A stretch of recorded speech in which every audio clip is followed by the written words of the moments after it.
Shedeur Sanders is one of the most hyped quarterbacks in college football, but is the hype getting too much? We'll talk about that and more on today's episode of Locked On Buffs. You are Locked On Buffs, your daily podcast on the Colorado Buffaloes. Part of the Locked On Podcast Network, your team every day.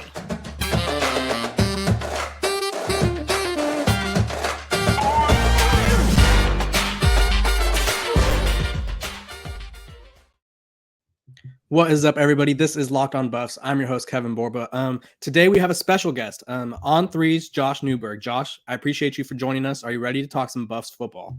Always. Always ready. We love to hear it. He's our Coach Prime coach. We call him Coach Prime on this pod. Otherwise, we get ridiculed heavily.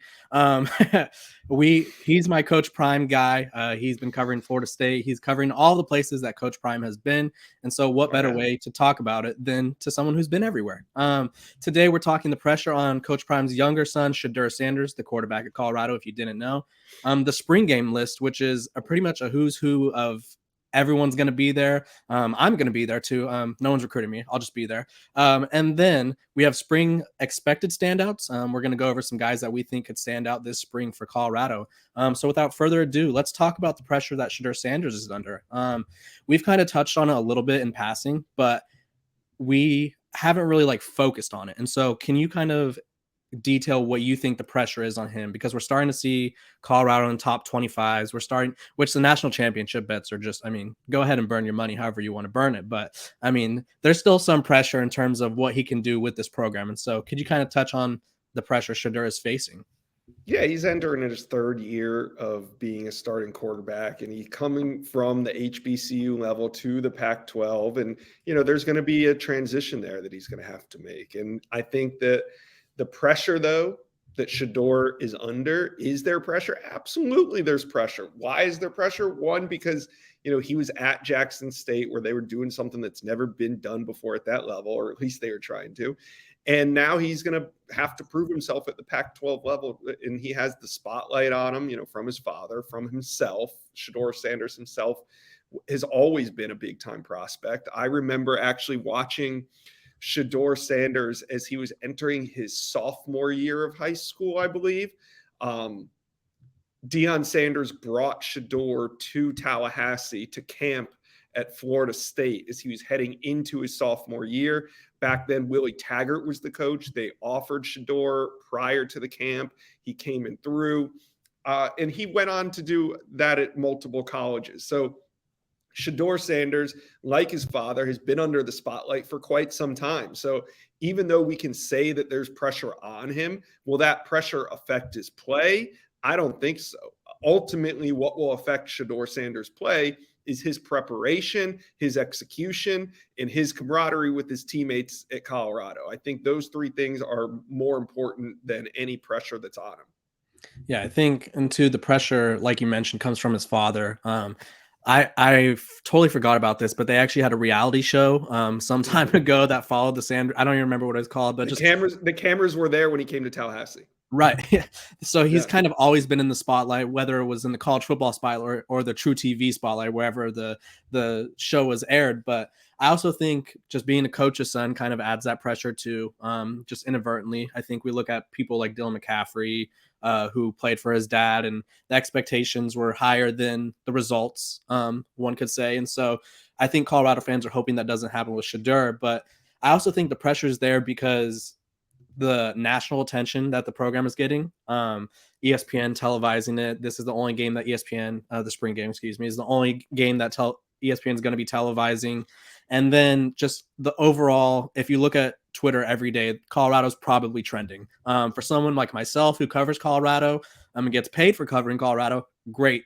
It's great for me, but it does add more pressure, don't you think?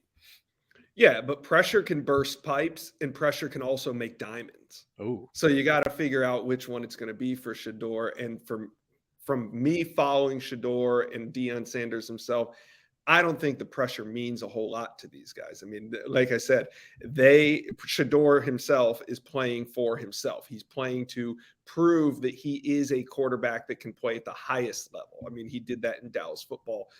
Dallas high school football. He played at a very high level and won. He's done it at an HBCU level, and now they're going to move over to the Pac-12. Deion Sanders, Shedeur Sanders, they welcome the pressure. Yeah, and if you guys didn't know, Texas football is kind of a big deal. They kind of care about Texas football down there, just a little. So the pressure's been on. I mean, he's yeah. never been in a scenario where there isn't pressure. Even at Jackson State, all eyes were on them to see if they were going to come in and truly dominate, and Shedeur played well. Yeah, and I think the Jackson State point, before I move on to, I think there was, I won't say more pressure, but just as much pressure for him to succeed there, because he was a 4-star recruit that had the Bama offer, the Florida State offers. And so if he doesn't pan out at Jackson State, where they theoretically are not as talented, then what do you make of him? And so I think the pressure, it's, as we kind of talk about it more, it just seems like something he's grown up with, and it'll be something that he continues to grow up with. And it happens when you have a famous father. This is a cross sport comparison with a less famous father, but the Ball brothers out of, I'm from California. And so the Ball brothers, when they were coming up, were just, the pressure was on them at all times. Their gyms were packed, and their dad had a lot to say. And so I think it kind of, when you have a outspoken father and then expectations, like you said, I liked your pressure saying. I'm going to take that and trademark that as my own. That one sound practiced, and I love that one. Before we move on, this is the midway point of the NBA season. It's here and now, and it's the perfect time to download FanDuel, America's #1 sportsbook, because new customers get a no-sweat first bet up to $1,000. That's bonus bets back if your first bet doesn't win. Just download the FanDuel Sportsbook app. It's safe, secure, and super easy to use. Then you can bet on everything from money line to point scorers and threes drained. I myself am always confident in a Nikola Jokic triple-double, rebounds, assists, whatever it may be, Steph Curry threes. Those are the easy ones. If you want to go crazy with the points, go ahead. That's not me. Plus, FanDuel even lets you combine your bets for a chance at a bigger payout with a same-game parlay. So don't miss the chance to get your no-sweat first bet up to $1,000 in bonus bets when you go to FanDuel.com/lockedon. That is FanDuel.com/lockedon to learn more. Make every moment more with FanDuel, an official sports betting partner of the NBA. Okay, I talked about it. I don't remember. I think it was yesterday or the day before. I just listed who was coming to the Colorado spring game. It's basically every 5-star and 4-star you can imagine. I have, my list is at, I think, 17 confirmed people, and I'm sure that with about a month until the game, I'm sure that number will grow to 20 or 30 if it hasn't already. Sometimes you find who's coming in like the bottom of articles. And so what can Colorado fans expect from the spring game, and what can the program themselves expect from all the recruits? Because I know recruiting is one of your main lanes. Yeah, and having covered many a spring game, many a big visitor lists, I can tell you one thing. Recruits love to say that they're coming, and they don't always show up, put it that way. Right. But here's what it is. Sometimes the truth hurts, right? But at least with the spring game, when it comes and passes, you're going to look at who was there, and you're going to look at who was not there. And coming out of spring, Colorado fans can definitively put anybody that visited Boulder, Colorado from about January 1 until the spring game, April 22? Yep. Those prospects that took the time to go to Boulder on their own dime to go check out what's happening there, those are the guys that are truly on the board. Now, there's other prospects. There will be other prospects that one said that they're coming and didn't show. There's going to be a lot of guys that say that they're interested in what Coach Prime's doing in Boulder, but haven't checked it out yet. Okay, you kind of put those off to the side. The ones that have taken the time to actually step foot on campus, those are your primary targets, not prime targets, but primary targets. And then the rest, you want to see, okay, the next box that you check is, do they make it on campus for summer camp? If they don't make it on campus for summer camp at this point, with Deion only being on campus for about 4 or 5 months now, if they're not in for the spring or summer, then it most likely in the 2024 cycle, those guys are out. I mean, yeah, maybe we've seen what Deion can do down the stretch, but in the matter of a full cycle, which Deion's in right now, I think seeing who comes on campus is vitally important to truly understanding what the recruiting board is going to look like heading into the vital summer months, because the summer months are now equally as important as, having covered recruiting for a long time. It was always November, December, January were the big months of recruiting where everything goes down. Now it's really the summer. June and July have fully replaced December, January as the most exciting recruiting months of the year. So what we're seeing for the spring game is going to be step one to getting these guys back on campus in the summer for, I know Colorado is going to do, I think, 2 elite camps and maybe a 7-on-7. I think those dates have been released recently. So it's kind of everything builds. And then after the summer, you want to get them back on campus for a game. And that's probably where you use the official visit. Now, Colorado will use some official visits in the spring, summer, but I think they'll use a majority of the official visits in the fall. And guys that came in the spring that come back in the fall, I mean, now we're cooking. Yeah. It's all about those points of contact. That's a great point, because I think the spring game, obviously, I could say I'm going, you could say you're going, and then we just decide, you know what, we're just going to go grab lunch and we don't go, or something comes up, and something always. And you could, as a recruit, genuinely want to go, right? But it's different than, being a kid from California and going to USC, or being a kid from Florida and going to the Gator game. It's different. This is a destination trip, because let's face it, Boulder, Colorado isn't exactly a hotbed of recruiting talent like in Dallas, Texas, or Miami, Florida.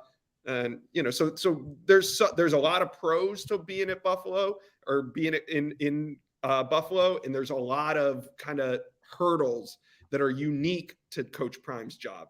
Yeah, I think that's a great point, because when I compiled my list, I put the ranking position. So I think there's 5 5-stars coming in, a handful of 4-stars. And then I put the state where they're from, because that's important too. And so there's a couple guys from DC. There's I think there's 5 guys from Florida, Louisiana, Texas, and Texas is probably Georgia too. Texas is probably the closest state in proximity, and they're still separated by, not to be all geography on you. I got an A in geography, though, I will admit. There's a couple states between them, and so they have to kind of deal with it. Like Josh said, it's on their own dime. Official visits, that's when you kind of get the red carpet rolled out for you. Non-official, kind of just by pure interest, that's when mom and dad are kind of having to fork over and use those airline points. But yeah, I think we don't really focus on, or we haven't focused yet enough on, who's actually going to be there. Like, we have names and verbal commitments, if you will, which verbal commitments. It's fun to look at that visitor list. Fun to think about and hey, at least these guys are expressing interest, because when somebody like a John Garcia or Chad Simmons or a reporter goes up to these kids at a big event like a Nike combine or an Under Armour combine, and he says, "Hey, what's your visit schedule for this spring?" A lot of them are mentioning Colorado, and that's step one. Now you got to get them on campus. Now you got to get them on campus again. And that's how it works. But I will say one thing, having covered every program in the country, I do think that Coach Prime is a bit of a wild card when it comes to this general rule that I have of points of contact, because he's shown that a Travis Hunter, a Cormani McLean can happen on just one contact or no contact on the home field. So you got to kind of talk with a little bit of caution when you speak on Coach Prime and the recruiting board. Yeah, and I think Coach Prime, his window of opportunity is until pen is put to paper, and then that is faxed to whatever school.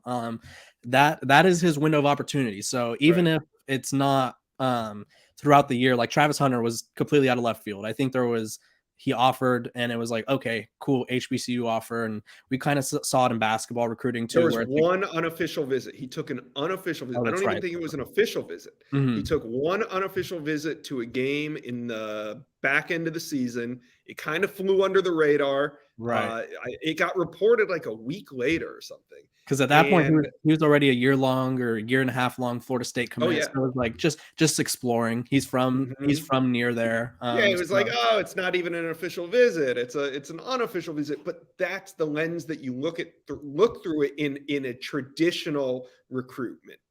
Coach Prime isn't traditional. He's able to do things like that where a recruitment can change on a dime. I mean, if I'm dissecting a recruitment, even if it's like, say, a Brian Kelly at LSU, who's proven to be a great recruiter, if he didn't get, if it's the end of this cycle and I'm looking back on it, and this kid didn't visit in the spring and he didn't visit in the summer and he only went to LSU one time during the season, I'm gonna kind of brush that off as LSU's not really in it. But you can't do that with Colorado. It's just different. Yeah, and I think especially too, we kind of saw this during his initial couple months on the job. People were committing without ever stepping foot on Mhm. campus, and so the window's always there. Before we move on, I want to thank you guys for making Locked On Buffs your first listen every day.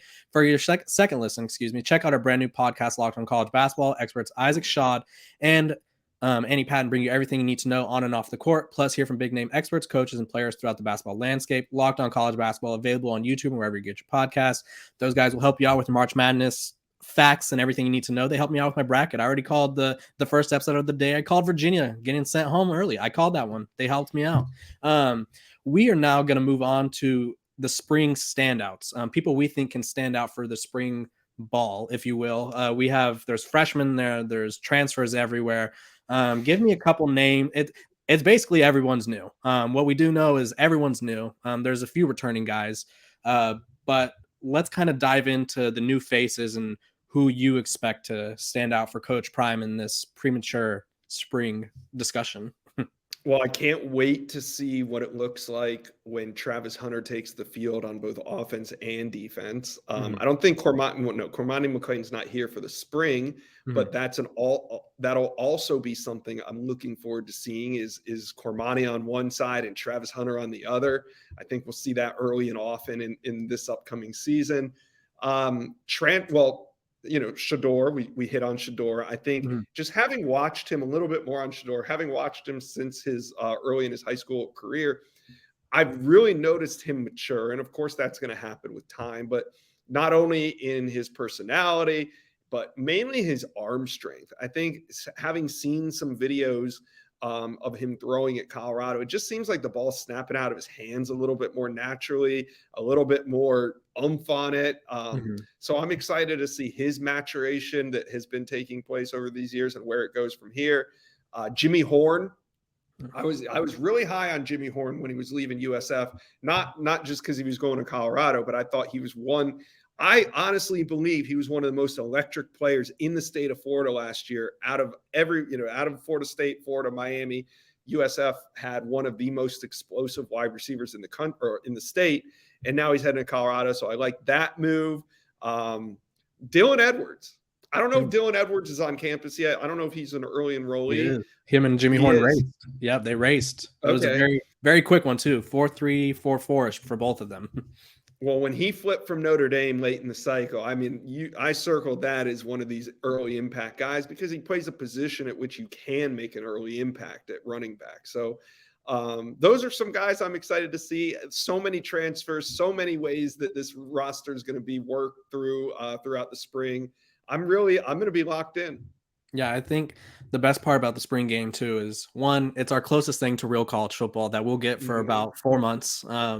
It's like our little fix before we go, because then we enter that period where it's just the end of basketball, baseball, softball, and all the spring sports that we love so much. It's just not the same. But yeah, the spring game gives us our little fix. And so one of the transfers that we are very high on here on Locked On Buffs is Shedeur Sanders, the tight end. And we're high on him because one, receiver background, very big mismatch. Two, he's going to test Sean Lewis. I think a lot of people are hyping up Sean Lewis and rightfully so. He's a great offensive mind, but he doesn't use tight ends, like rarely ever. His tight ends have average about like 8 to 10 catches. 10 was the maximum in the past few years. And I don't think you bring in a guy like Shedeur Sanders and throw him the ball 10 times during the season. I just don't think that's one that probably wouldn't be acceptable. Two, that'd be a waste of talent. He could be your best pass catcher on the team in all reality. And so that's the one I'm very excited about.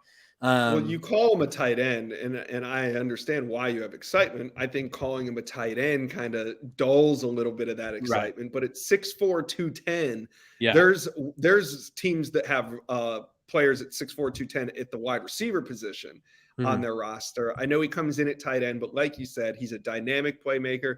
It'll provide him some mismatch opportunities. And like you said, I don't think we're going to see him in like this standard inline I formation blocking role. Like he's going to be flexed out. They're going to do some cool stuff with him.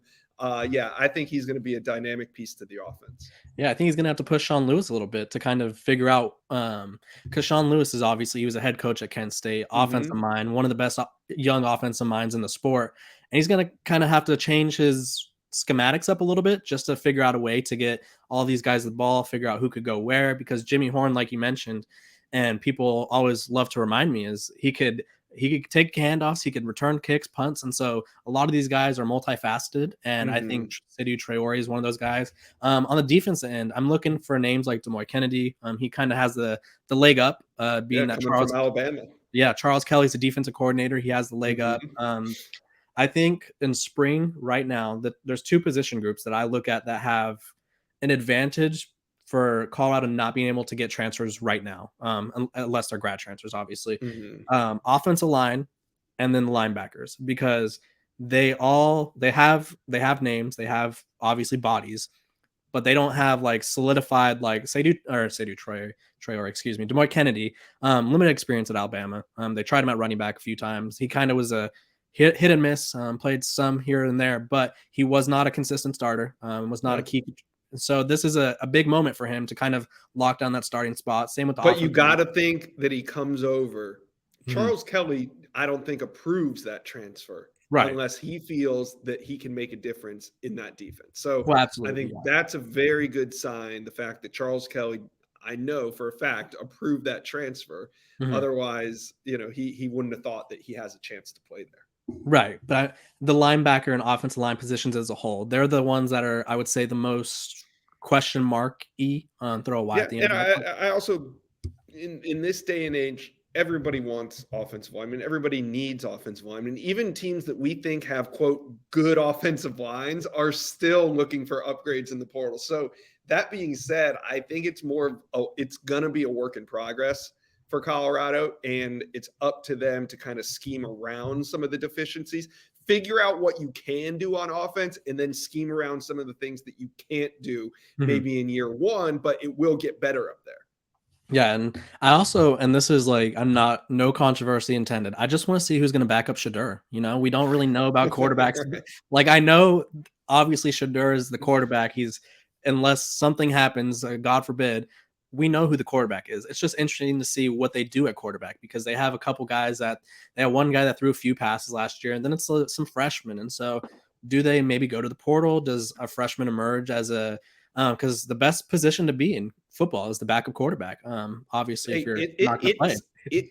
I know on paper it doesn't seem important who the backup for Shedeur Sanders is, but in reality it is, because let's just say Shedeur gets a little banged up and he's got to miss 3 series, and it's a conference game and it's the middle of the fourth quarter and you're down by 3 points.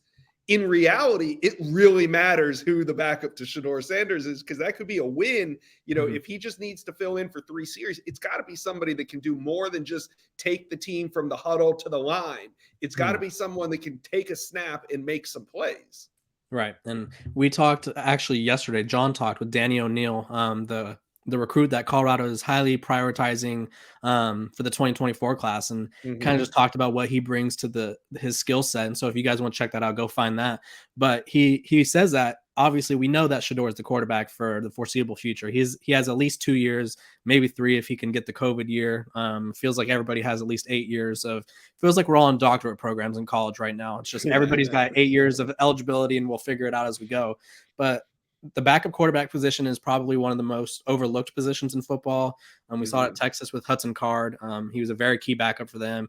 Alabama had Jalen Monroe, who, while some fans expected more, he still did the job, was serviceable enough. And you just need to have someone who could come in and not only – I look at Oklahoma, and as someone who covered Texas, I'm not trying to poop all over Oklahoma. It's just they put in Davis Bevel after Dylan Gabriel went down, and it just wasn't the same. I think we could all admit, looked like he had – I won't say he had never played quarterback, but it was very steep fall off. And so having someone who could kind of at least instill some confidence and keep the offensive playbook going from 100 to 50 pages, maybe go from 100 to 75 pages, Before we go, Josh, I want you to address this question that I've kind of been thinking about in my head, and I talked about it yesterday. What is a successful spring for Coach Prime and the Buffs? So is it a couple commits from the spring game? Is it a couple transfers? Is it an emerging star? Ooh, I think it's a little combination of both. I think it's putting together a good product on the field for that spring game. One, because a lot of recruits will be there. And two, it's going to be broadcast on national television. So I think this is a big opportunity for exposure for the program, in the way that the program wants the exposure. Like, this is what it's really about. It's about what's going on the football field. So I think if they can have a successful spring game where nobody gets hurt, Shedeur Sanders looks good, they get the ball to some of their playmakers, they get the ball in the hands of some of their transfers, recruits are going to take notice. To me, commitments coming out of the spring game don't really matter. What I do know, though, is some of the recruits that end up making it to Boulder, Colorado, and seeing that Buffalo spring game will end up signing with Colorado by the time signing day rolls around. Now, they might not commit, but it doesn't matter. It doesn't make them any better of a prospect if they commit early as opposed to if they commit on signing day. So I will say, though, that even if they don't get a single commitment, based on who shows up, a certain percentage of those guys will end up signing with Colorado. Yeah, I love the who shows up part, because that means they show they care. You guys always get on me in the comments when I say it's brisk in April in Colorado. I'm from California. These guys are from Texas and Florida, so it's not as brisk as it is there. So for you, what's not cold for us is a little chilly. So for these guys to be in a place where it's a little chilly, spend their own dime, shows a big care, a big passion for the program, or at least there's so much hype right now. There's so much excitement. If you're a Colorado fan, I get it. You're seeing all these, like, not just big name recruits, but you're seeing number one players at their position. Like, you got Colin Simmons and Kobe Black, and just one after another of number one players at their position. Well, it all sounds so great, but it's like, you want to take the temperature and see what's real. And the spring game is going to give you an opportunity to start to see, like, what's real amongst all the hype that's happening. Yeah. And I think I myself have been hyping up the spring game in terms of this is a big moment for Coach Prime recruiting wise, because, and I'm not trying to be a pessimistic person, but it's going to come off that way during the season. I expect them 6 wins ceiling. Sure. 7 wins, great. 8 wins, fantastic. Crazy, yeah. Out of the roof, we're celebrating. We're getting drinks downtown. But here's the thing: there's a good chance that there's going to be some tough losses, and they have a tough schedule. And just going off of scheduling wise, there's going to be a lot of Colorado in a negative light. Me and John talked about this too, is people want to shoot down the program. Anytime any program kind of gets a little swagger to them, people want to shoot them down. Same thing with Texas, USC, whoever it may be, name a program. People want to shoot them down. And social media, that's what we do. It's the shoot down business. And so as soon as Colorado loses their first game, people are going to be like, oh, there goes Coach Prime. There's the guy that everybody said was the GOAT or whatever.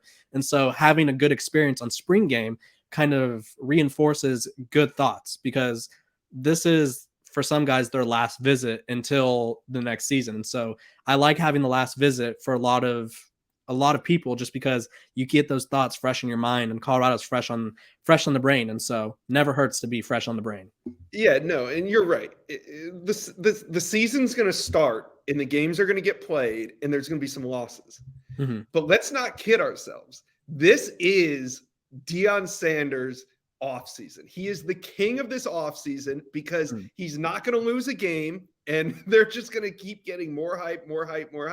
And yeah, once the season starts, people are going to take their shots. But look, Coach Prime knows that's coming. He's ready for it. The recruiters that he has on staff will be able to weather that storm and continue to sell the narrative that Colorado's trying to push out there. And I think, they're not going to sign all these 5 stars that we see RSVPing for the spring game.